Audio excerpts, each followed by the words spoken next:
യാത്ര തുടങ്ങുകയായിരുന്നു കൊച്ചിയിലെ ജൂതത്തെരുവിലേക്ക്.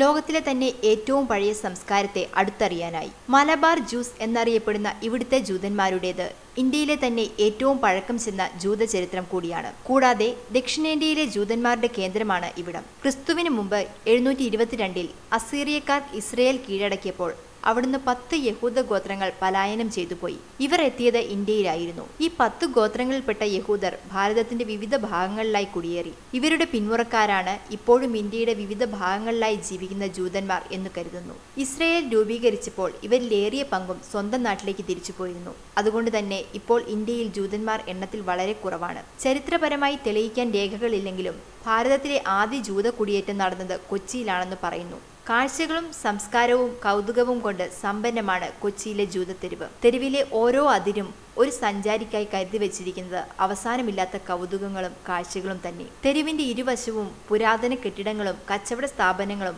ആന്റിക് കളക്ഷനും കൊണ്ട് സമ്പന്നമാണ്. പ്രാദേശിക സഞ്ചാരികൾ കുറവായതുകൊണ്ടാകണം തെരുവിലുടനീളം വിദേശ സഞ്ചാരികൾക്ക് വേണ്ടിയുള്ള വർണ്ണശബളമായ കാഴ്ചകളായിരുന്നു. വിവിധ സംസ്കാരങ്ങളുടെ സമ്മേളനമാണ് എന്ന് ഒറ്റനോട്ടത്തിൽ വിളിച്ചു പറയുന്ന തരത്തിലുള്ളതായിരുന്നു ഈ കാഴ്ചകൾ. ജൂതത്തെരുവ് തേടിയെത്തുന്ന ഓരോ സഞ്ചാരിക്കും കേരളത്തിന്റെ തനതു സംസ്കാരത്തെയും പൈതൃകത്തെയും പാരമ്പര്യത്തെയും അടുത്തറിയാനുള്ള അവസരം ഇവിടെ ലഭിക്കും. പറവൂർ, മാള, ചേന്നമംഗലം, എറണാകുളം തുടങ്ങിയിടങ്ങളിൽ ഇപ്പോഴും ജൂതന്മാരുണ്ട്. എന്നാൽ ആരാധനാലയങ്ങളും ആരാധനയും നടക്കുന്നത് മട്ടാഞ്ചേരിയിൽ മാത്രമാണ്. പ്രായപൂർത്തിയായ 10 പുരുഷന്മാർ ആരാധനയിൽ പങ്കുകൊള്ളണമെന്നാണ് ജൂതമത നിയമം അനുശാസിക്കുന്നത്. എണ്ണത്തിൽ കുറവായതുകൊണ്ട് തന്നെ ഇവിടുത്തെ ജൂതന്മാർക്ക് ഈ നിയമം പാലിച്ചു പോരാൻ സാധിക്കുന്നില്ല.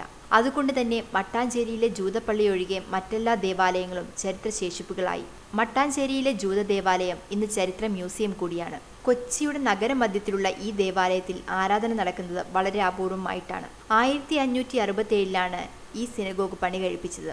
കോമൺവെൽത്ത് രാജ്യങ്ങളിലെ തന്നെ ഏറ്റവും പഴയ സിനഗോഗായാണ് ഇതറിയപ്പെടുന്നത്. ചരിത്രത്തിന്റെ ശേഷിപ്പായ ഈ പള്ളിക്ക് പുറത്ത് ഇപ്പോഴും ഒരു ഘടികാരമുണ്ട്. കൈകൊണ്ട് വരച്ച ചിത്രങ്ങളോട് കൂടിയതും ചൈനയിൽ നിർമ്മിച്ചതുമായ 256 പോഴ്സ്ലെയിൻ തറയോടാണ് ഈ ദേവാലയ നിലത്തുപ്പാകിയിരിക്കുന്നത്. 1000 ആണ്ടിലെ ഭാസ്കര രവിവർമ്മന്റെ ചെപ്പോടും 1805 തിരുവിതാംകൂർ മഹാരാജാവ് സംഭാവന ചെയ്ത പൊൻകിരീടവും ബ്രിട്ടീഷ് റെസിഡന്റായിരുന്ന കേണൽ മെക്കാളെ സമർപ്പിച്ച വെള്ളിവിളക്കും ഈ സിനഗോഗിന്റെ ആകർഷണം വർദ്ധിപ്പിക്കുന്നു. വിരലിൽ എണ്ണാവുന്ന ജൂതന്മാരാണ് ഇന്ന് കൊച്ചിയിലെ ജൂതത്തെരുവിൽ താമസം.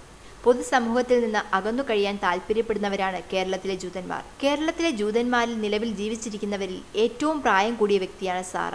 ഇവരുടെയൊപ്പം കുടിയേറിയ പല ജൂതന്മാരും ഇസ്രയേൽ രൂപം കൊണ്ടപ്പോൾ സ്വദേശത്തേക്ക് മടങ്ങി. എന്നാൽ ഇവർ മട്ടാഞ്ചേരിയിൽ തുടരുകയായിരുന്നു.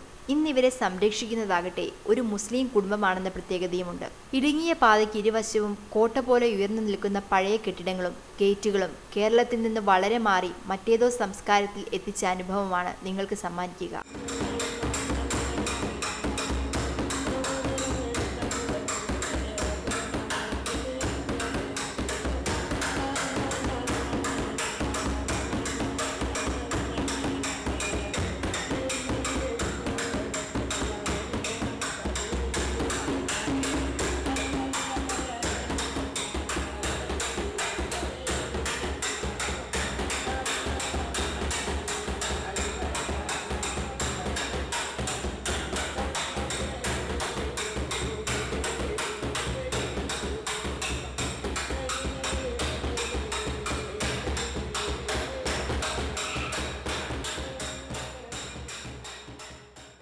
ലോകത്തിന്റെ എല്ലായിടങ്ങളിൽ നിന്നുമുള്ള ആന്റിക് കളക്ഷൻ ഈ തെരുവുകളുടെ ഇരുവശങ്ങളിലും കാണാൻ കഴിയും. അതുകൊണ്ട് തന്നെ വിവിധ സംസ്കാരങ്ങളുടെ ഒരു ഒത്തുചേരൽ തന്നെയാണ് ഓരോ സഞ്ചാരിക്കുമായി ഈ തെരുവ് കരുതി വച്ചിരിക്കുന്നത്.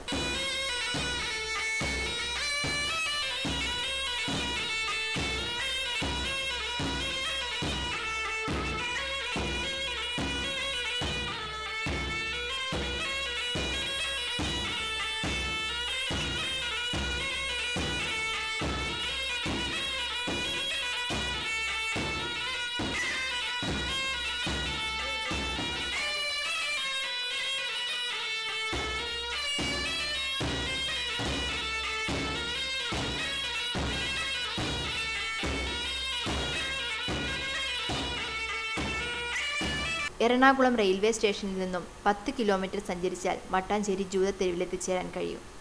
യാത്ര ഇവിടെ അവസാനിക്കുന്നില്ല.